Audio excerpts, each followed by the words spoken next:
Hey, welcome back to Ping Pong Flix. My name is Chris Wong. Justice League is coming out November 17th. I feel like saying that every single video. Sorry, I just can't stop thinking about it. But more stuff is coming out. We had a magazine poster, which I didn't include here actually, but here is one for IMAX. This is the IMAX poster. It looks great. I love it. It looks like Rocketeer. It's got that retro look to it.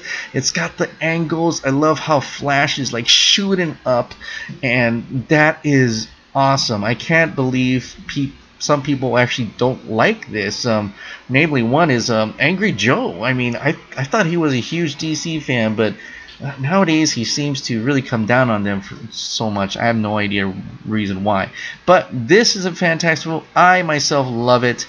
I love these posters that they're coming out with Justice League. It's so varied, it's so different, and it's so artistically appealing, and it just catches your eye in different mediums, and I just love it. Just love the heck out of these, and I can't wait to see more. The one that I was originally gonna talk about was the here, this is the Premiere magazine. It looks very much like how people are saying it looks like Suicide Squad, and I definitely can't see the chevron here, although the Superman chevron, like you say, the 5 points here.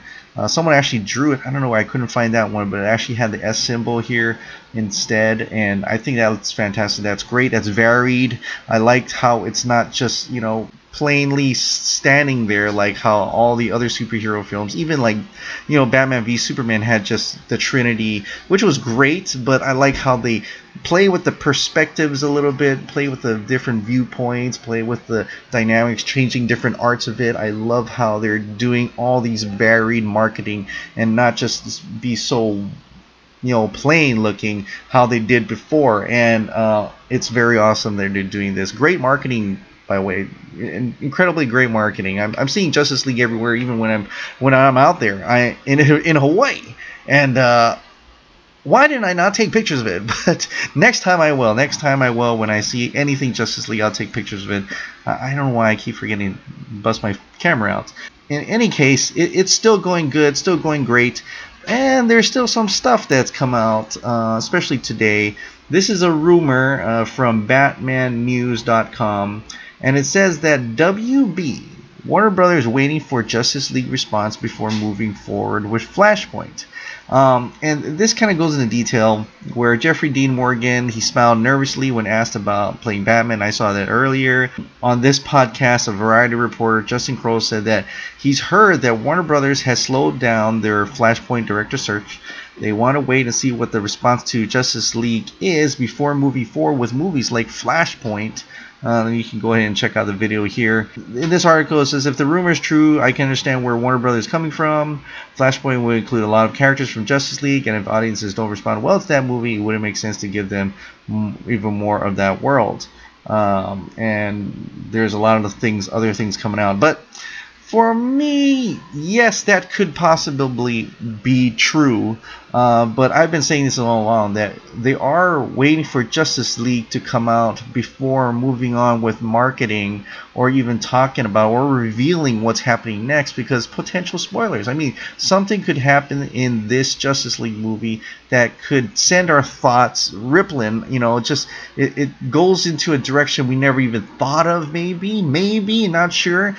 So I'm not surprised, because a lot of people are actually telling me Flashpoint could be Justice League 2, and I kind of did a video about that where it was called Justice League Paradox, making that little animated film or that comic book series into a movie. I could see that happening, and I could see your point when I did the Justice League 2 Dark Side. I could see your point that could be, to the general audience, it would be like reliving Justice League 1 again. We don't want to have that.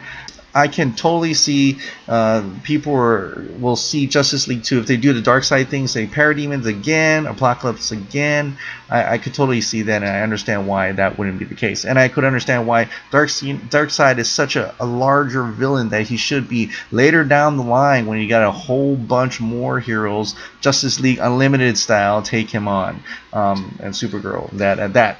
I could totally see that happening. So Justice League Flashpoint would probably be a better guess as to what Justice League 2 may or may not be. And if you know Flashpoint, and I've said this in my other videos, you can go check that out, that what Flashpoint entails, having darker characters, of darker versions of himself, Injustice type, not really, but Injustice type style, where Superman can barely talk, he's very skinny, Wonder Woman kills Mara and goes to war against Aquaman and his and Atlanteans, and she's a murdering hero, where she's not even a hero, she's out to destroy mankind, take over. It's very negative, it's very dark. I'm wondering if people would be up for that after seeing such a heroic version of Wonder Woman, in Justice League. Would the general audience want to see this version of a darker version of Wonder Woman?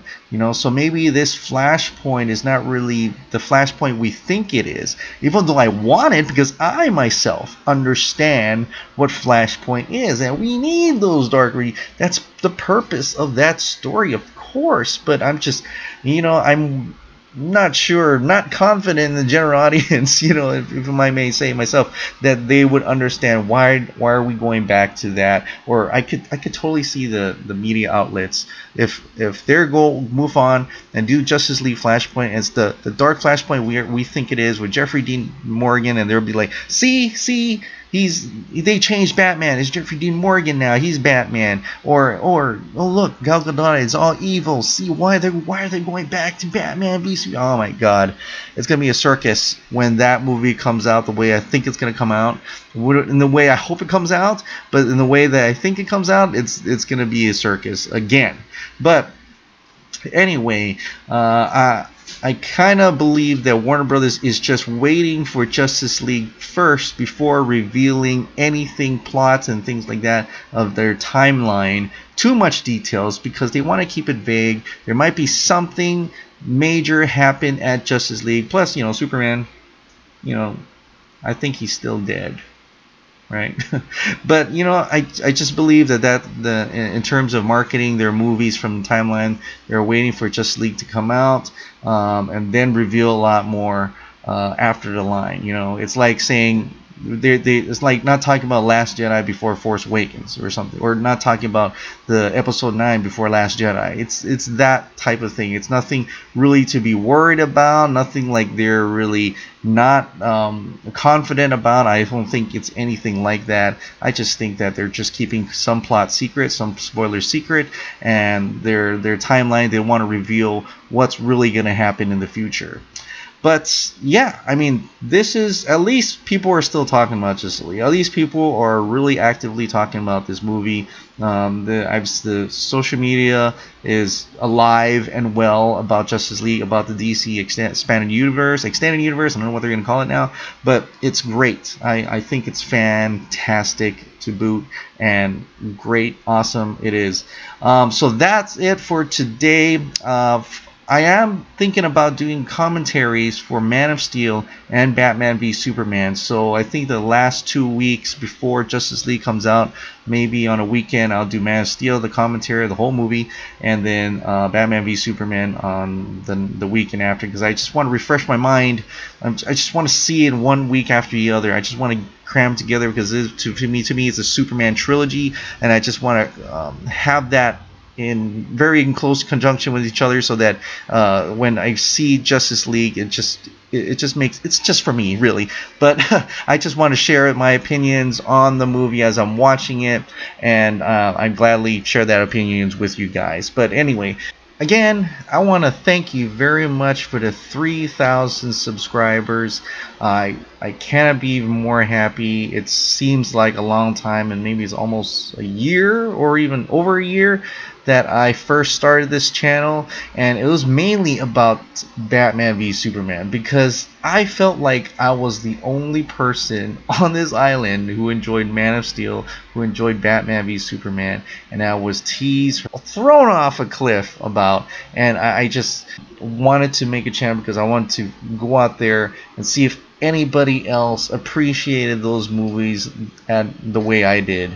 And thankfully I can see I am not alone. There is a huge fan base out there who appreciates these movies the way I do. So thank you so much for subscribing. Thank you to Film Gob for pointing that out. I didn't even look. Wasn't even aware that I actually reached that point. By the way, Film Gob, go to his channel. He is hilarious. He's got his shorty videos, random rants. It's really funny stuff. Great to listen to. And by the way, he's almost 7,000 subscribers. I see 6,900 something. Go and visit his channel. Subscribe to his channel. Listen to his stuff. It's a good time. Alright, thank you so much for subscribing. Thank you so much for watching. I'll see you next time.